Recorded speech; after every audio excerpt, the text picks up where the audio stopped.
Welcome to AG simple. तलबा और तालिबात, इस वीडियो में हम यौम जमहूरिया पर तकरीर देखेंगे। तकरीर की शुरुआत इस तरह करेंगे। मोहतरम सदर मुदर्रिस साहब, मेहमान खुसूसी, तमाम असातिज़ा इकराम और मेरे प्यारे साथियों, अस्सलामु अलैकुम। आज हम सब यहाँ यौम जमहूरिया मनाने के लिए जमा हुए हैं। हमारा मुल्क 15 अगस्त 1947 को आज़ाद हुआ, लेकिन 26 जनवरी 1950 को हमारे मुल्क का कानून अमल में आया और हम मुकम्मल तौर पर आज़ाद हो गए और आलमी सतह पर हमारा मुल्क एक जमहूरी मुल्क बनकर उभरा। ये दिन हमारे मुल्क में कौमी त्यौहार के तौर पर मनाया जाता है। हमारा मुल्क को 15 अगस्त 1947 को आज़ाद तो हो गया, लेकिन हमारे पास अपना कानून नहीं था। लेकिन डॉक्टर भीमराव अंबेडकर की सदारत में दस्तूर साज कमेटी ने हमारे मुल्क का कानून बनाया, जिसे 26 जनवरी 1950 को नाफिज किया गया।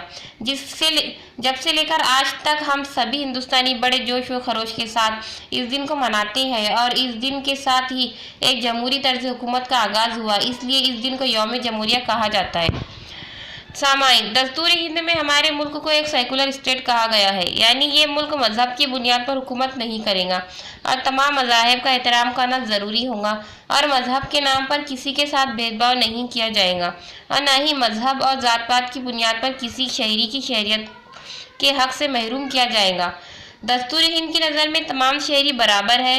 हर शहरी का आज़ादी राय, आज़ादी ख्याल और आज़ादी मजहब इख्तियार करने का हक हासिल है। इसीलिए हिंदू, मुस्लिम, सिख, ईसाई और दीगर मज़ाहिब के लोग अपने अपने मजहब पर अमल करते हुए एक मुश्तरका और बड़ी खूबसूरत गंगा जमनी तहजीब को फ़रोग दे रहे हैं और मुल्क तरक्की कर रहा है और यही हमारे मुल्क की असली पहचान है। मुअज़्ज़िज़ सामाइन, आज भी हमारे मुल्क में कुछ ऐसे लोग मौजूद हैं जो हमारी तहजीब को नुकसान पहुँचाने में लगे हैं और कौमी यकजहती को तोड़ने की कोशिश करते हैं और मजहब के नाम पर फसाद फैलाते हैं। लेकिन मेरे अजीज़ों, कौमी यकजहती को फ़रोग देने के लिए और जमहूरियत की बका के लिए और हमारे आइन के तहफ़्फ़ुज़ के लिए हम सबको मुत्तहिद होकर इन हालात का सामना करना होगा। एक बार फिर हमारे मुल्क को तरक्की की राह पर लाना होगा। हमारे मुल्क की तरक्की तभी मुमकिन हो सकती है कि हम सब एक साथ होकर एक साथ रहें, क्योंकि किसी भी कौम या मुल्क की तरक्की के लिए बेहद ज़रूरी है कि मुल्क के बाशिंदों में इत्तेहाद बना रहे। इस शेर के साथ मैं अपने 2 लफ्ज़ ख़त्म करता हूँ। कसम खुदा की अगर हम मुंतशिर ना होते, कसम खुदा की अगर हम मुंतशिर ना होते, वो हमसे ज़ेर ही रहते, ज़बर नहीं होते।